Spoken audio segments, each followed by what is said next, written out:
Breaking news చూస్తున్నాం. Pashamylaram సిగిచి factory ప్రమాదంలో మృతుల సంఖ్య పెరుగుతోంది. ఇప్పటి వరకు 12 మంది డెడ్ బాడీలను వెలికితీశారు. లోపల మరో 46 మంది చిక్కుకున్నట్లు తెలుస్తోంది. కుప్పకూలిన 4 అంతస్తుల భవనం కింద కార్మికులు ఉన్నట్లు సమాచారం ఉంది. రెస్క్యూ ముమ్మరంగా కొనసాగుతోంది.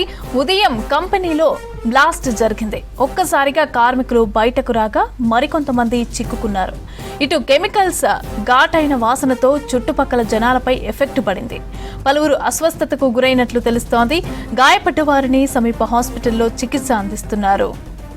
స్పాట్లో దగ్గరుండి రెస్క్యూ ఆపరేషన్ పర్యవేక్షిస్తున్నారు మంత్రులు వివేక్, దామోదర రాజనరసింహ.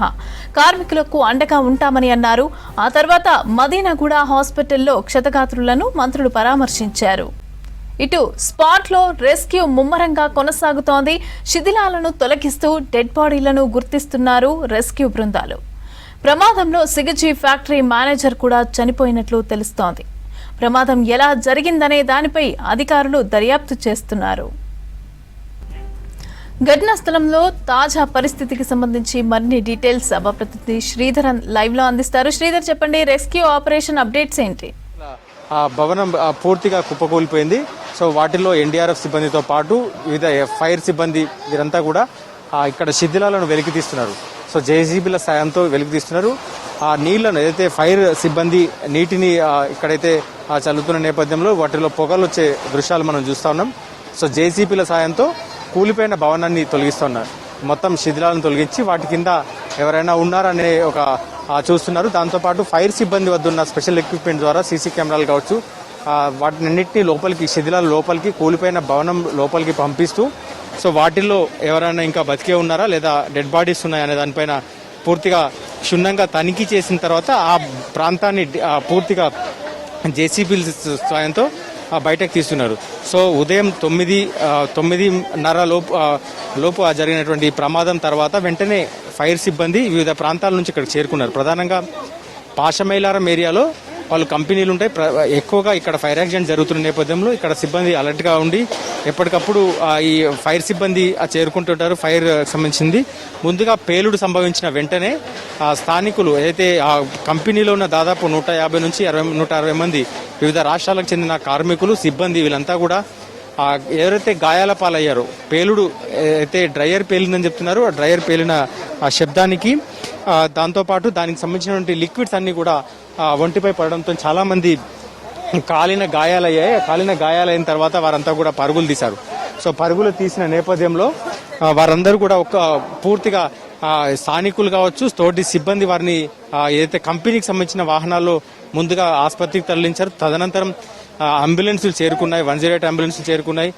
దాని తర్వాత పోలీస్ సిబ్బంది చేరుకున్నారు, రెవెన్యూ సిబ్బంది చేరుకున్నారు. సో 11 మొత్తం జిల్లా యంత్రాంగం అంతా 10 దాదాపు 10-11 మధ్యలోనే జిల్లా యంత్రాంగం అంతా ఇక్కడికి చేరుకుంది. 12 ఇక్కడికి పూర్తి స్థాయిలో సిబ్బంది చేరుకున్నారు. దాంతోపాటు ఏదైతే అప్పటికి ఏదైతే క్షతగాత్రులు ఉన్నారో వారిని స్థానిక ఇమ్మీడియట్ గా ఇక్కడ ఇస్నాపూర్లో కావచ్చు, పటాన్ చెరువులో ఉన్న పలు ఆసుపత్రికి తరలించారు.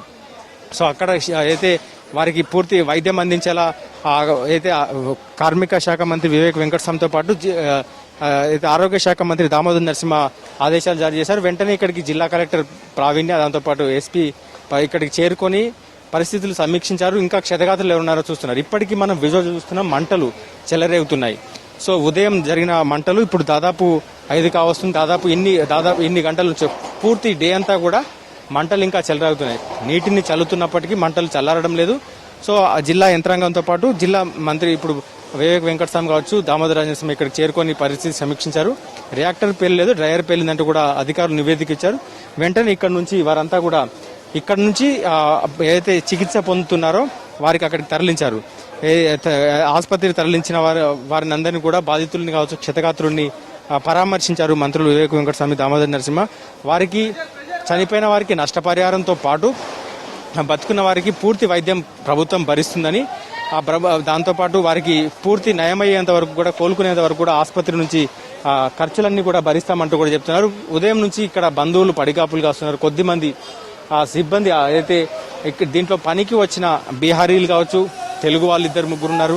సో వాళ్ళు కావచ్చు, దాంతోపాటు పలు కార్మికులు అయితే కలకత్తా నుంచి వచ్చిన వాళ్ళు, ఒరిస్సా నుంచి వచ్చిన వాళ్ళు, వీళ్ళంతా కూడా కార్మికులు ఆచూకీ తెలియక కుటుంబ సభ్యులు ఇక్కడ ఆందోళన చేశారు.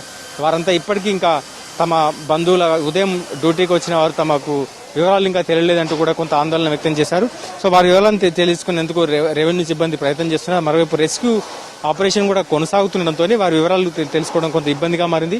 దాదాపు 150 మంది పేర్లు వచ్చినప్పటికీ వారిలో ఎంతమంది ఎక్కడెక్కడికి వెళ్లారు, ఏ ఆసుపత్రికి వెళ్లారు డేటా పూర్తిగా వచ్చింది. కానీ ఇంకా శిథిలాల కింద ఎంతమంది ఉన్నారనే దానిపైన ఇంకా క్లారిటీ రావాల్సి ఉంది. సో పూర్తి శిథిలాలు ఈ రోజు సాయంత్రం నుంచి వరకు పూర్తిగా రాత్రి కూడా పనులు ఆటంకం కలగకుండా ఇక్కడ భారీ లైట్లను ఏర్పాటు చేస్తున్నారు. రాత్రంతా కూడా సహాయక చర్యలు కావచ్చు, క్షతగాత్రుల్ని గుర్తించే పని కావచ్చు, శిథిలాలను తొలగించే పనిని అధికారులు ఏర్పాటు చేస్తున్నారు. రాత్రంతా కూడా లైట్లు ఏర్పాటు చేసుకుని చేస్తున్నారు. ఈ రోజు రాత్రి కావచ్చు, రేపు సాయంత్రం వరకు కూడా కొనసాగే అవకాశం ఉంటుంది. శిథిలాలను కొనసాగించడం. క్లూస్ టీం కూడా ఇక్కడ చేరుకున్నారు.